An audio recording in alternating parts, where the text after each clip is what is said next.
السلام علیکم۔ سعودی خواتین اپنے مردوں کی خوشی خوشی دوسری شادی کیوں کرواتی ہیں؟ جان کر آپ کے پاؤں تلے زمین نکل جائے گی۔ تو یہ جاننے کے لیے اس ویڈیو کو آخر تک لازمی دیکھیں۔ سعودی خواتین اپنے مردوں کی دوسری شادی کیوں کرواتی ہیں؟ ہمارے کلچر میں عورت تو کیا مرد کی دوسری شادی کو بھی معیوب سمجھا جاتا ہے، جبکہ سعودی عرب کے کچھ علاقوں کا کلچر اس کے برعکس ہے۔ سعودی عرب کے صوبے الجزائر کے دیہات اس لحاظ سے انتہائی منفرد ہیں۔ یہاں خواتین اپنے خاوندوں کے لیے خود نئی دلہنیں تلاش کرتی ہیں۔ یہ سلسلہ 1981 میں اس وقت شروع ہوا جب ایک خاتون نے اپنے خاوند کو دوسری شادی کی ترغیب دی۔ یہ خاتون اپنے خاوند کی نئی دلہن کی تلاش میں خود نکلی اور بالآخر اس کے لیے ایک نوعمر دلہن کا انتظام کر ہی لیا۔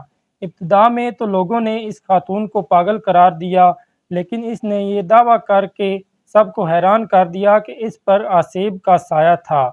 جب اس نے اپنے خاوند کی دوسری شادی کروائی تو آسیب جاتا رہا۔ اس واقعے کے بعد ایک اور اہم واقعہ پیش آیا۔ معصومی محمد نامی خاتون کی شادی کو 16 سال گزرنے کے باوجود اس کے ہاں اولاد نہیں تھی۔ اس نے بھی اپنے خاوند کی دوسری شادی کروا دی اور اس کے کچھ عرصہ بعد وہ خود بھی اولاد کی نعمت سے مالا مال ہو گئیں۔ مقامی لوگوں کا کہنا ہے کہ اس طرح متعدد اور واقعات بھی پیش آئے، جس کے بعد خواتین نے اپنے خاوندوں کو خود ہی شادیوں کے لیے قائل کرنا شروع کر دیا۔